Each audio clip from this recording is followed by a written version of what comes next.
everybody out there. Simon Madden here, and it's Simon Says, or not so much as more Simon Asks, and we're talking with a bit of talent, and I have the great man, Neil Balme. Probably doesn't need any introduction for the football people, but he's been involved in premierships as a player, he's been a coach, he's been a football manager, he's been involved in premierships in South Australia, of course, premierships in the AFL. The great and wondrous Neil Balme, welcome. Thank you. This really should be Simon Listens, shouldn't it? That's right. It should. It just doesn't, and I try to do that, but it just doesn't have the same ring. No, it's not. It's not normal for any of us, I assure you. Now, how are you, Balme, in this mad world at the moment? How are you going? Oh, not too bad. Well, every morning I get up and I remind myself I'm better off than 99% of the people in the world, but it doesn't mean it's necessarily good. It's very challenging when things aren't what you think are normal. You think, well, they need to change, but oh no, we'll get through it. I'm such an optimist that I really believe that as a community we'll be better off when we come out of this. But it's getting further away from that outcome. But I'm pretty sure we will, because I trust that people ultimately figure out what's going on and how they can improve their lives and behave a bit better and look after each other a bit better. There's a lot of chances for people to care about each other in all this. So I'm hopeful that we'll come out of it better off, but it's still going to be a little while by the look of it. Yeah, that's good, mate. And I regularly say to people now, it's not what happens to you, it's how you handle it. Yes. The same thing can happen to two people, and one can go, as you, and look for a positive side, and others go, oh, the world's going to end. So it's great that you've got that viewpoint, mate. And I want to sort of talk to you on a lot of levels from your playing days, way back when I think my early days, I played a season against you and you're a bloody hard opponent. You're a very affable man, mate, but you're a nasty footballer. Yes, I think I might have been. I always remember I remember one time having a really hard game against you, and it was out at Waverley, and I saw the first bit of the affability, is that right? From you at the end, we had a draw. You actually looked at each other and said, oh, God, we didn't end up. We had a bit of a smile. So I actually thought, oh, he's not always a nasty one. It was a bit different in our days. So because by nature, I'm not like I was as a player, but I felt in the organisation that I was in that I needed to be that in a way, we needed to try and intimidate's probably an overused word, but to intimidate our opponents and make it hard for them, to be hard to play against. My responsibility on the Saturday between 2 and 5 was to represent my club and make sure that they won. And to do that, you've got to perhaps outside of the rules is not probably quite the term I'm looking for, but we did do a few things that we shouldn't have done. Push the rules, don't you? Yes, but even when I look back at myself, I'm not. That's not kind of my natural nature, but in playing, that was the way I played. It was kind of the rules of the game for me, and it's probably a little bit hard to justify if I'm trying to say, well, that was okay behaviour, but it was probably. I've heard Lee Matthews say, well, that was then, this is now. It's probably a different time, and I'll probably justify it by saying that's what I needed to do, and the people who I worked for or who respected me liked what I did, and that was my role within it, so I accepted that, I suppose. No, that's good. Now, you've been in football. Have you ever been out of football since you started as a 16-year-old? I mean, of course, as a junior footy, but you actually played. Now, if I've got this right, as a 16-year-old, you played against Polly Farmer. I did, yeah. I didn't do all that much, but I did play. I played for Subi as a 16-year-old, yeah. Yes, it's a great memory. I didn't get the ball very often, but I was still going to school at that stage. So I've virtually been in footy from then ever since. In the good old days, I had a real job, of course, and when I went to Adelaide, I worked full time for Amcor, who a mob called Renown and Perlite were a packaging business in those days. And it was actually a great time because that was virtually a full-time job and a full-time responsibility managing that business. We had 60, 65 people working for us, a manufacturing plant and all that sort of stuff, as well as coaching Norwood and then Woodville West Torrens. So, I mean, that was really very challenging when I think back at it, but it was a great time. But then when I came back to Melbourne, that's the first time I was in footy full-time at Melbourne, and have been effectively full-time in footy since then. Yeah, now that's an interesting one, because back then when you played, well, you only had 4 games with Subiaco before the Richmond came and chased you, is that right? No, my old man worked for Nestle in those days, and he was transferred to Melbourne. I was going to school. I was only 16.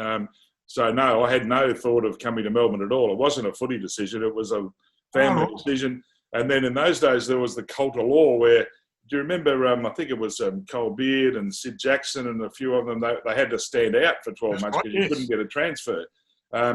Because I was going to school, I said, well, he's coming to, to go to school, not coming to play footy. So they allowed us to transfer. So we, most of the Melbourne clubs, my brother and I, we'd play a little bit of footy in Perth, so they were kind of interested in us. And luckily enough, I chose Richmond, as it turned out. Alan Schwab was very smart. He said to us both, he said, the rest of the team's going to the Gold Coast next week. If you sign, you can come. So he said, we're coming. Very easy to get. Yeah, always something at the end. That's good. That's good. And so you had a great career as a player, played in premierships, and I've sort of jumped because you're now with Richmond, and you saw what Richmond was like a successful side back then, and you've seen what Richmond's like a successful side now. But in between, there was ups and downs and turmoil and all that. What's the big thing you see in Richmond now that's made them? And I want to go back to a couple other teams. Yeah. But what's the big thing you see? Because I've read parts of that. Very hard for me to read a Richmond book, but I've read Yellow and Black. But what's the big part you've seen? Because obviously you've had something to do with it too. But what's your view, sir? Well, I think I feel as though Richmond's almost the ultimate team in a way. Like, people genuinely buy in. There's an enormous effort to collaborate and to help each other and to work with each other, which I know everyone says that in footy, but it's a lot harder to do than you reckon. I mean, and a lot of it is just that subjugation of ego. Like, if you haven't got a big ego, we don't want you at our club in a way. Like, if you, Simon, didn't have a big, you're not a very good player. So you've got to have a strong ego. You've got to believe in yourself. You've got to expect a lot out of yourself. But the control of that and putting it in the right way to help the team and help the club is the biggest challenge we've got. And I think we do that as well as anyone ever has. And that's from all the way, from Peggy to Brendan to, the senior players to the coach. And it's very hard to do, and it's very hard to get that in one place. Unfortunately, up to now, over the last couple of years, we have had it. And it was funny, if you look back at the Richmond story, between 67 and 82, they were premiers 5 times and top 4 10 times. But between 82 and 89, they were useless, dead and buried, couldn't play, had no money, and were going to go out of business. And it was ridiculously easy for that to happen to a club. But I think they lost, in my view, and I was in Adelaide at the time, but I felt that they lost respect for the individual within it and the person. They demanded absolute loyalty from everyone, but didn't give any back almost, which was in their, striving to win. Don't worry about him, we'll get someone else. And they finished up losing a lot of their very good players and their very committed players. And then all of a sudden, they just fell away to nothing. It was awful. And I think that was what it was. We forgot how important the individual was within it. So you've got to do that first. And then once you've got that, then everyone does commit to the organisation. Then you're very strong. But if you don't respect the individual on the way, it's not going to happen. Yeah, and I've read a couple of things where people in business actually looking to sport to try and turn that across. And I think that's really, really possible, to take the things you do in sport like that and transfer it to business. And I try and do that with the business I do. Well, it is, because sport is like you get the outcome straight away. So you say, well, we did this and it worked. Oh, good. Business, it doesn't usually happen quite that quickly, but the lessons are still the same. So that's why footy and sport and that give sometimes good indicators. Oh, we'll do this and look, oh, there's the outcome, there's the result. Well, let's try and do that business-wise as well. And now you were a successful coach in South Australia. What did you put that down to? What did you learn, or how did that develop? Well, I started in 1980 and I was only 27, 28, so I was actually quite young, but my legs were gone, so I couldn't play anymore. Funny how that does that to football. Yes, it does, doesn't it? I think I was lucky enough to go to a good club, to a very good club. And I think I allowed myself to be open-minded to new things. I wasn't just, some coaches walk in and say, I know everything, just piss off, I'm going to do everything I say and everything's good.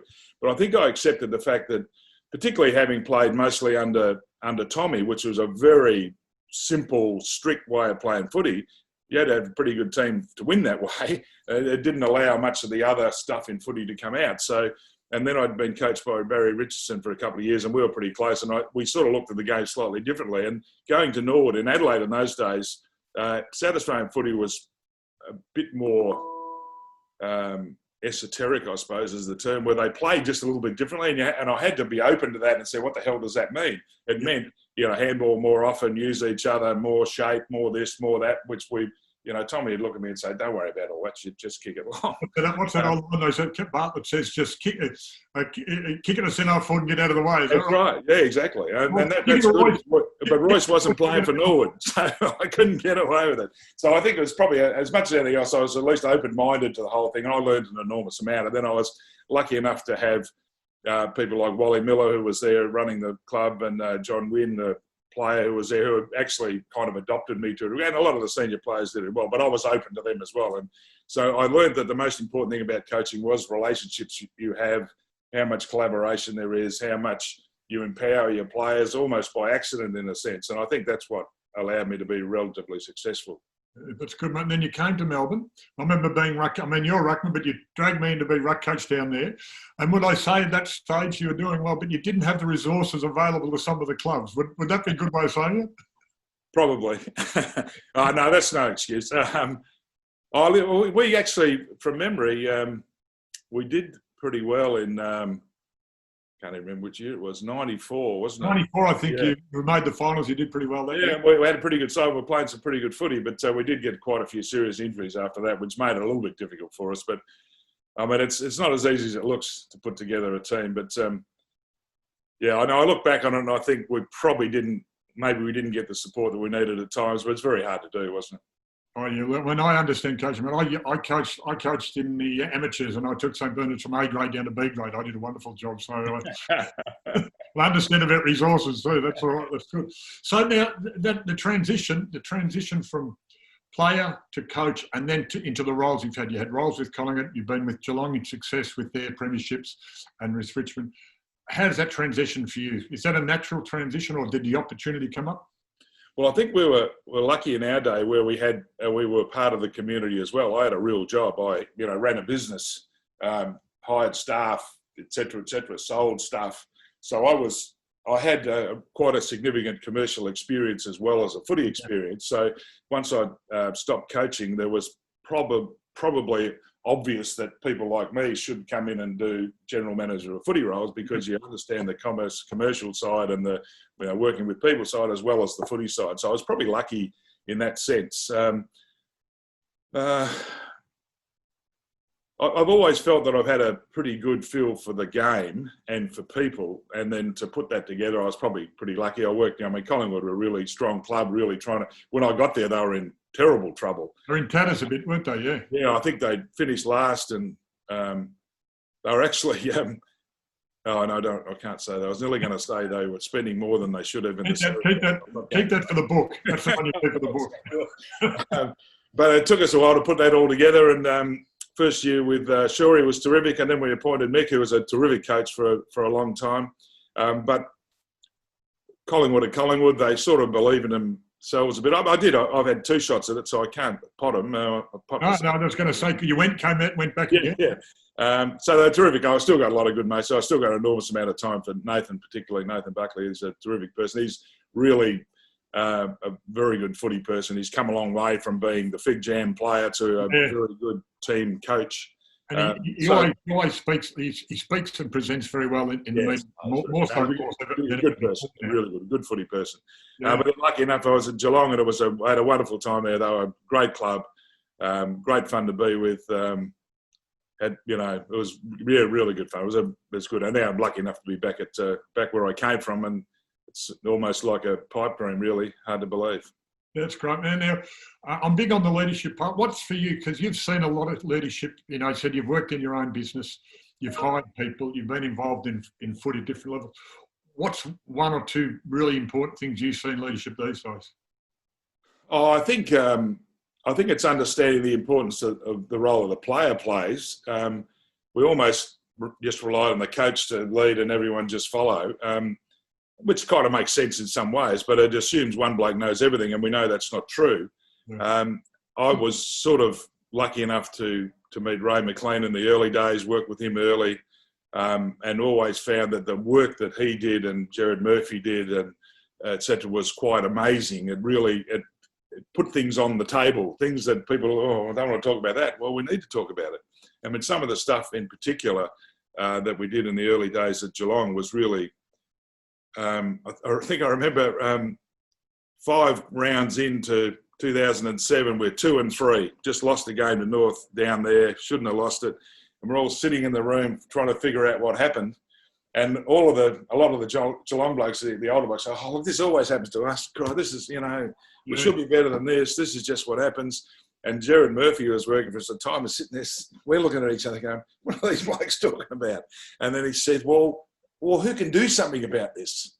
And it was really, Corey Enright, who never used to say much in the meetings, he said, I think you mean me. I can do something about it. Really?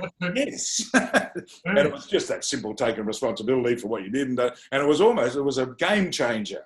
Something as simple as that for them to go, oh, yeah, shit, yeah, it's me. We can do this. So it's just giving yourself a chance to talk about things and recognising what you can do. And then, so the next week, we played Richmond that next week. We prepared to be really miserable, hard to play against, defensive. And we played them and kicked 35 goals just by playing the game, just by individuals taking responsibility for their jobs, which is, you don't have to be a genius to work that out. That's right. Now we just have had this man. He's a little bit late, but he's not too late. Razor Ray, how are you, mate? You good? Gentlemen, my sincere apologies for my tardy arrival time. Neil, don't hold it against me. I was accosted by the AFL. We think you had more opportunity. Is that what we Don't talk about tackling. Jesus. All right. Now, thank you, mate. Glad. I mean, we're in strange times, so we just anything can happen, so that's fine. But normally the game doesn't start without the umpire, mate. But we thought we couldn't wait any longer. I tell you what, it nearly didn't start in Adelaide without umpires. We had 2 blokes hog-tied at the airport who didn't meet COVID regulations. Wow. We had 2 other guys on a golf course race back to the hotel, pack their gear, jump on a jet, whooshed in, and got there with about 5 minutes to spare. Oh, really? Ran down the race onto the ground. The teams were out, but they had, obviously they've got local Australian guys who are on rookie lists and what have you. So it's not the biggest drama in the world, but it's a weird year. There's a weird year. Well, I got to say, right, I feel really sorry for you blokes because I think we're changing. It seems to me we're changing what we say to you too regularly, and it's very challenging. It's hard enough to umpire the game as it is. We know how challenging it is. But it seems to be, it looks like there's a different thing that the poor buggers have got to judge today. So, again, I don't expect you to say anything because I know it's very political. That's cool. And I think, the other side to it is, and I cannot tell you how many messages via different platforms, and I'm not on Twitter and hate all that, right? But on other different business forums or what have you, and people reach out and say, I got stopped twice in Perth by guys, and they go, mate, thank you to you and your crew. If you guys weren't running around and uprooting your lives, we wouldn't be able to keep going. So there is a balance out there. It's not the squeaky wheel, Neil. There's no doubt about that. Right? But there is a sentiment of, hey, we acknowledge that you guys are affected as well. You're making sacrifices as well. Your families are. And so that's really quite nice. But in terms of the game, I think I love that everyone's so invested. That's why we get 100,000 when we're allowed at our venues. And, my brother-in-laws, they're in the NRL, and I always give them stick. I say, you're going to take the dog along. We'll watch this week, give them a bit of stick. So I'm a guy that looks at 50,000 saying holding the ball and 50,000 saying in the back, and then a weird little dude in the green shirt goes play on, and 100,000 come together and they go, you're an idiot. We can agree on one thing. He's an idiot. I think it's magic. That's great. Oh yeah, no, I agree. I think I don't think I'd be very good as an umpire because it's so many judgments to make. It's constant. I get it. So I do. Balme, if you umpired the way you played, you'd be suspended for hitting a player. And free kicks. It'd be hilarious, actually. some of the stuff that you get, and I've got to say the environment now, because we've got all these microphones and on and that. I'm old enough to have run around when we didn't. Yes. And if you couldn't stand on your own 2 feet and you got better than me, you were a doormat. Oh, look, No middle ground, was there? I was going to say, mate, just in that, because you've not played, you've umpired over 300 games. You're 46, I think. You're still pretty fit for 46. So you were from the days, and Balme and I, we had a big conversation with umpires, of course, and some of the things you said you probably couldn't put on a microphone. But so how have you seen that change with the communication on the field? Yeah, remarkable. And I remember starting out as an AFL umpire, and it was put on you really quickly. There were 4 guys in my era that, and look, there were other players who were unreal, but, Buckley, Hurd, Voss and Harvey, right? You didn't talk to them. And that wasn't being disrespectful to them. It was quite the contrary. If they had something to say, they'd tell you, otherwise stay out of their road. Yeah. Everyone else, you had to stand on your own 2 feet. And then, I remember my first game, Simon, and, Peter Everett was in the ruck against Dean Cox, and Hawthorn weren't that great then. And West Coast were pretty solid, yeah. And it was down in Launceston, and it was a very tight game.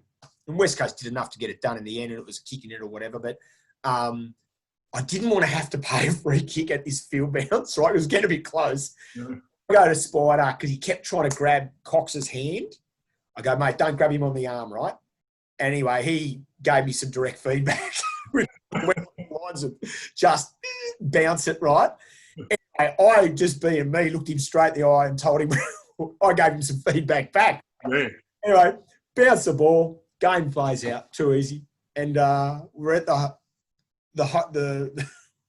airport after the game, and I'm sitting there and, I've just had my first game. I guess this hand, bang, on my shoulder. I look up, it's Spider Everett, and he goes, was that your first game today?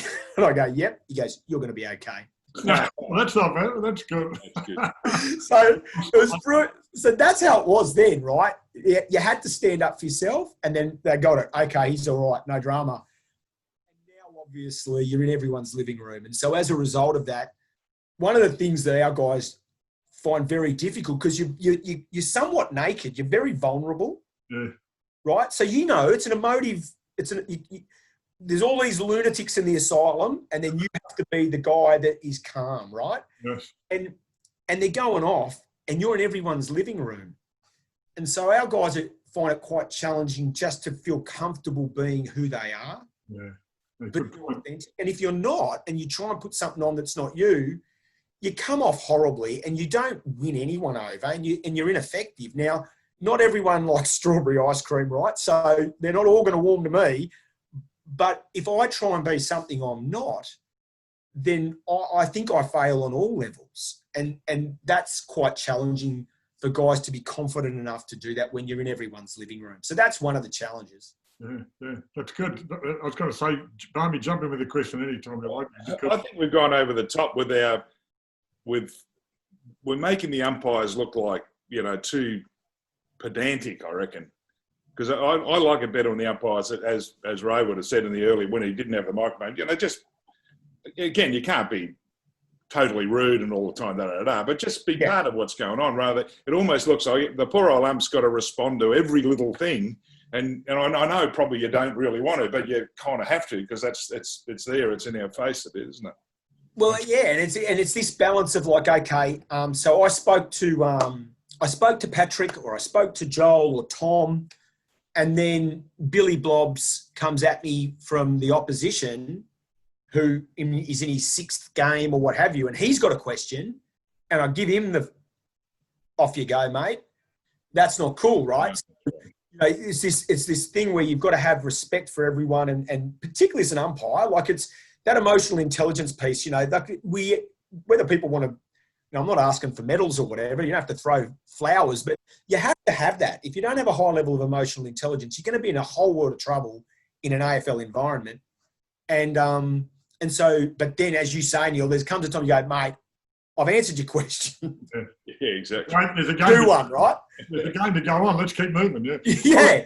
It's just that I miss the old times, you know. And I said, you had real conversations, and people weren't. And I knew when you're an older player and you've got a younger umpire, I'd say about the first bounce, I'd say, oh, great bounce, really good bounce. And then his first free kick, I'd say, oh, yeah, good choice. I'd do about 4 of them, and then when he made a bad one, I'd go, that is the worst official. And oh, nobody knows, maybe. In another life, I was a school teacher, and I remember having to do reports, right? First reports. Anyway, so I've got to go and see my mentor supervisor, and he just said to me, mate, no parents ever come in and crack the shits about a positive report for their kid. That's right. And it was quite interesting, yeah. Oh, that's right, mate. So now with the ruckman now, like we said, Balme's a ruckman, I was a ruckman, and so you were there with the umpire, you know, every start of every quarter or most, and lots of centre bounces. Do you develop a link with them at all, or is it just like all the other players?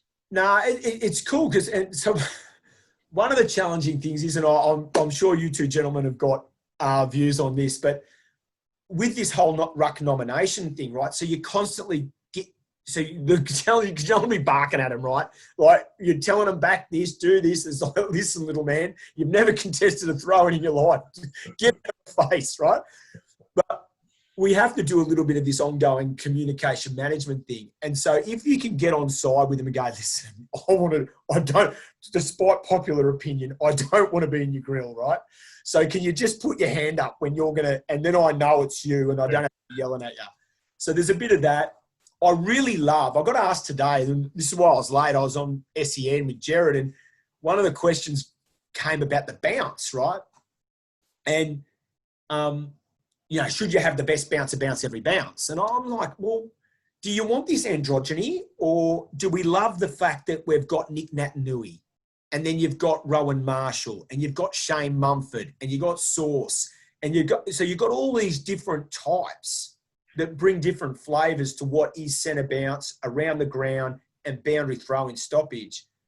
And if we go to a basketball tip-off, do we maintain that? I don't think we do. And as a little guy who played footy, I played a couple hundred games from a club. I loved AFL footy. I love that you've got Caleb Daniel in a Patrick Dangerfield, in a Cam Yellis-Yeoman, into Nick Natanui, I love that. I think so. I think it's great that we've got so many different ruckmen and ruck types. I think that's exciting. Now Balme, just with you as a football manager, do you actually, how much interaction do you have with the umpires? Right now, nothing, because I'm stuck here and nowhere. But normally on match day, or normally not that much. Over the week or over the season. Apart from you say hello at the start of the game. We get welcomed. Balme always welcomes us when we come in. He's always very kind. They're not all like that.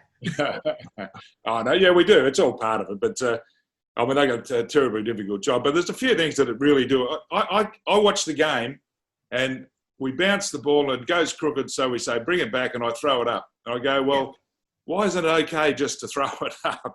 It doesn't make any sense to me. We're trying to retain the poor old umps. It's the only refereeing job in the world where the ump's got to have a skill. Now, I don't care whether he can bounce it. I care whether he gets holding the ball right, but I don't care whether he bounces it.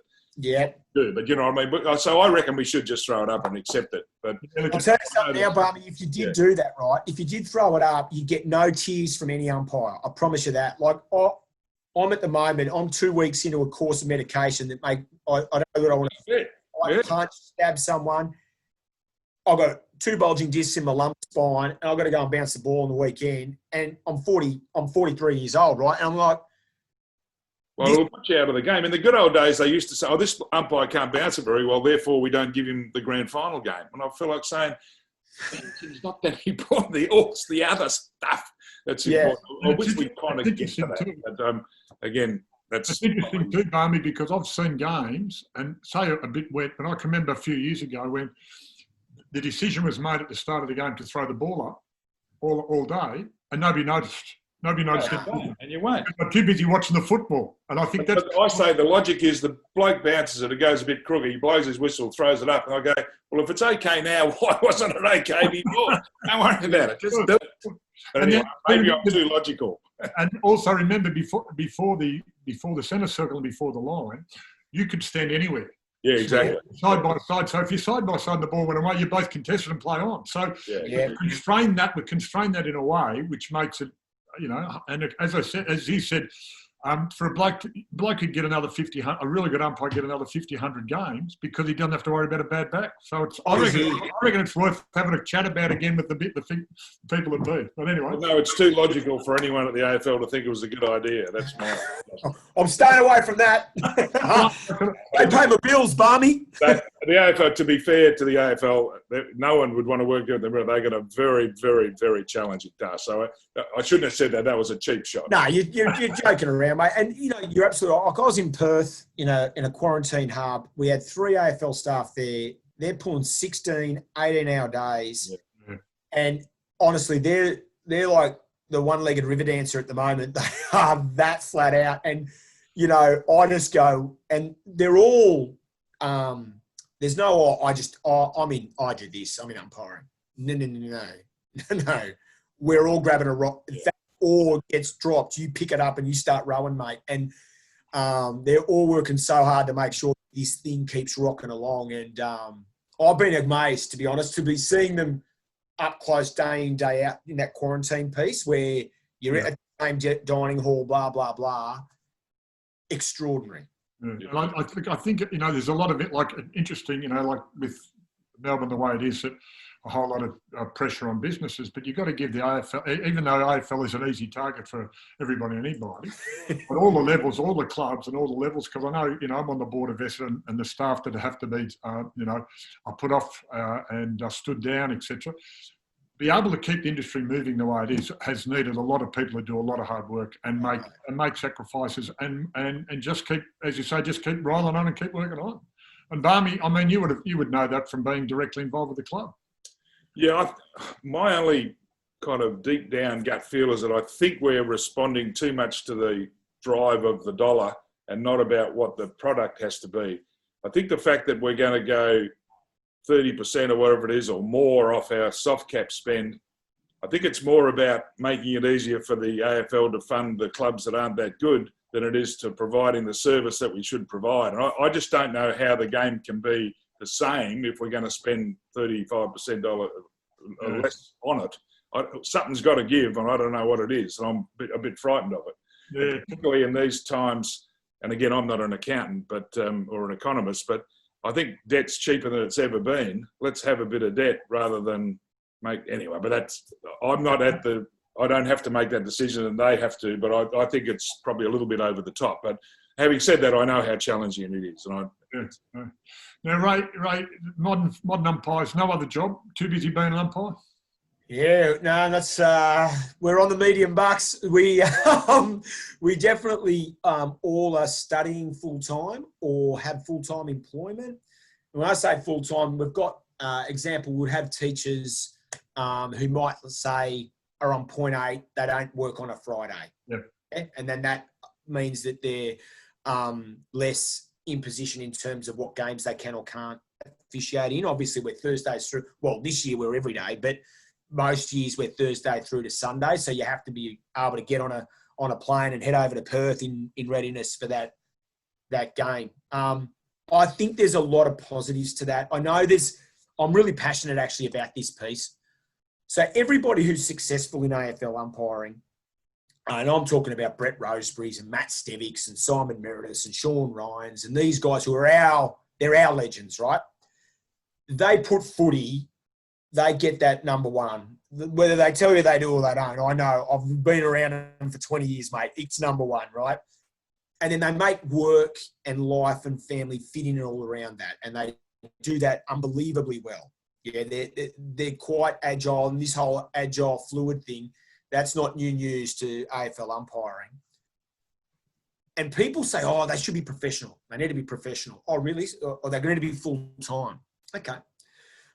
I've fired a lot of full-time staff, right? So they've been there. I'm paying them to be full-time and they've been no good at the job, right?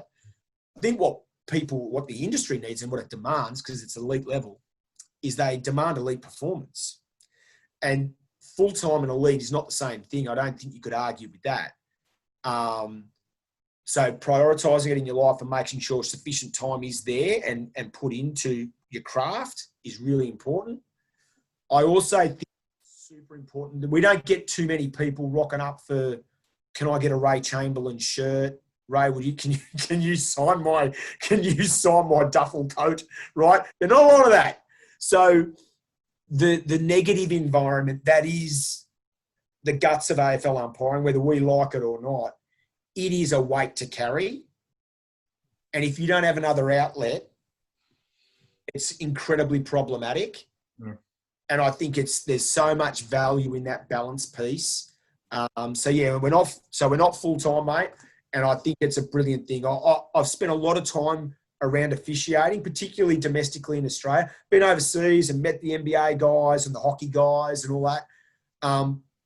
I know the rugby league guys and girls really well.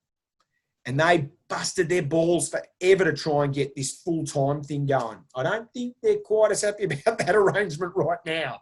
It's interesting, Ray, because I remember talking to people in football about the medical staff and wanting medical staff to be full-time. And I've actually said no, because if you're, they're great. As you know, medical staff are great people. If they're just doing football, then they're only seeing football injuries and football medicine. Correct. So they're spending time out in the general public and seeing all the normal things that happen that then can relate back to the footy as well. To their people. That's more powerful Absolutely. for umpiring too. You guys, you said it before, you mentioned the emotional intelligence. A very important part of you seeing the game is seeing the people who play the game. And if you're not just an umpire, but if your whole world is just around that, you're not the person you should be. And I think it's very important. And again, you're right, though. Your number one priority, because you're going to get paid okay out of umpiring, is to make sure you get that right. But you need to be in the community, as far as I can see. I think it's so good, Neil. I couldn't agree more. And our guys and girls, they all hold positions of responsibility and trust in whatever they're doing. Yeah. It might be Sean Ryan, who's a barrister, and I give him stick about his wig, and he calls his office at Chambers. I go, mate, it's an office. For goodness sake, stop. It's an office. Chambers here now. There's my Chambers there. Yeah, I'm in mine now, right? But he's obviously that's an incredibly high level integrity, intelligence position. Now we've got other people who are who work at golf course, Royal Melbourne Golf Course, bang, and trusted and everything in between. But they all have positions of responsibility where in that workplace with that hat on, they've got everyday men and women going, I look up to you, I rely on you, I need you. And it's so good for when they're in the middle of the MCG in front of 100,000 people and there's a 27-minute mark of the preliminary final and there's a kick in it and it's a shit fight and they've got to be able to pull the right rein. Yeah. It's vital. Yeah, well, just favour the yellow and black. That's all we need you to do. Hey, no wonder he's happy today. Hey, well, the champs are back. Look out. Just on that, there's always this. I've been a big, a push, I suppose, for the player to have one day off the same day every week so they can go and do something else which gives them, and I know that a lot of footballers, do a lot of community work that doesn't get seen, but having one day where they can go and do something else, because eventually they'll have to be doing something else, and not just having this full 7 days a week, 24 hours a day football. It's still our biggest challenge. Yeah. Still our biggest challenge in footy, even now, I think. And umpiring has probably got it a little bit, they're in a better position than us in a sense, mostly because you can probably find something to do most days for a poor footballer to practice, whereas the umps not quite as easy. You Great. So it's a little bit different in that, but it is still our biggest challenge. I've got no doubt. Okay, now I don't want to take up too much time, boys. It's been fantastic. I always want to ask this: if somebody was going into umpiring now, right? Because I've had friends who had kids, go, what would be something you'd tell them, the young person going in umpiring? What bit of advice you could give from over 300 games of umpiring? Yeah, the hard thing is, so where I was blessed is that I came out of Canberra, of all places. Yeah. So you can imagine it almost was a prerequisite that you had to be 65 years old and 45 kilos overweight to be able to be an umpire, right? That's what it looked like. That was the visual test. I'm in then. I'm in. You're back, Barmy. You are back. But I was this sort of young guy who played footy for his local club, and was doing it by accident. And I loved it, right? Because I just loved the game. I got so much positive feedback from coaches and game. Now, on reflection, I didn't know it at the time, but I look back and I went, there is no doubt that is why I persisted. And there is no doubt that's why I had some self-belief when the crap came, when you started doing senior footy and whatever, because you knew, no, hang on, I've also received this feedback, yeah? And so one of the challenges for young people is understanding what that noise actually is and what it isn't, yeah? And then the other thing, and this is in life, and, you know, I'm north of 40 now, so I feel I can jump in, but you two gentlemen can whack me over the head if I'm still too much of an embryo. But this whole thing about no one wants to see you fail, right? Like even my coach, sometimes I go, Jesus, you're riding me like a beaten favourite. Like give us a spell, right? But he doesn't want to see me fail. He wants to see me fly. I know that to be true.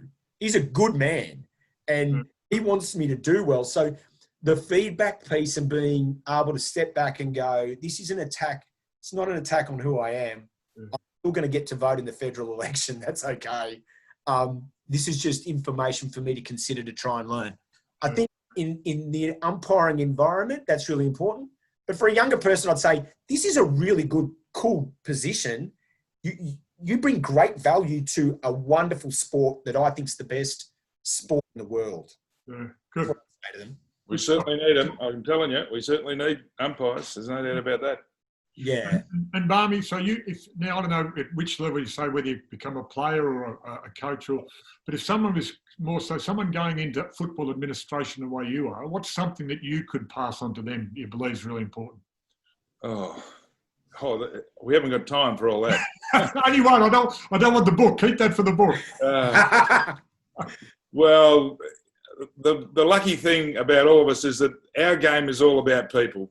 Yeah. So if you take people into account, and again, it doesn't mean you can't be hard on them. It doesn't mean you can't challenge them when they need to be challenged, but respect them, help them, get them through, and helping them sometimes is telling them the absolute truth about what they're doing. It's all people. It's all encouraging people to be part of the act, which, as I said at the start about, it's kind of the lovely thing that's happening at the Richmond Footy Club at the moment. We have our moments. We don't all agree with everything. Yes. But essentially, we're working together for the same thing, and everyone has actually taken the other person into account, no matter where they are in it. And that's the secret to life, as far as I'm concerned. Yeah, no, great, mate. And one last one each two. You've both been in your role for a long, long time. So what's the secret to longevity within your role? You can start. Ray, you start. Well, I love it, and I keep reminding myself every day of the things that I love about it. So that's absolutely it. But and I love the challenge of it. So I know that I'm not an AFL umpire forever. Okay, I know that to be true, and I know that I'm way closer to the end than the start. So I look at it and I remember how much I would have given to get one game, and I didn't think I was going to get a crack, Simon. I'll be honest with you. I nearly packed up and went home from Victoria, and my now wife, she was my girlfriend at the time. She said, "You will regret this. You need to go." Wise word. Mate, she goes, "You will regret this if you don't go one more year." And I was filthy. I had my shit packed. I was out, right? And she was right. Now, don't let her see this. Can't guarantee that. But she was right. And so I remind myself of that most days. I am so grateful to be a part of such a cool game. And I will do everything every day that I can to better myself, to be a part of it for as long as I can, because I know it will come to an abrupt end real soon. That's great, mate. Good man. And Balme, you've seen all of it. Longevity in the game.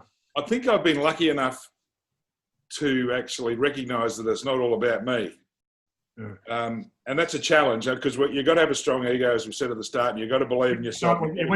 So when you start playing, you have to have an ego. So it's got to start with me because I make the game happen. Absolutely. So it has to change over time, yeah. Oh, well, yeah, you just got to realise where you fit and actually give a hoot about other people, I think. But self-praise is not necessarily a recommendation, so I mightn't be as good as that as I think I am, but I think it's helped me a bit. Yeah, that's good.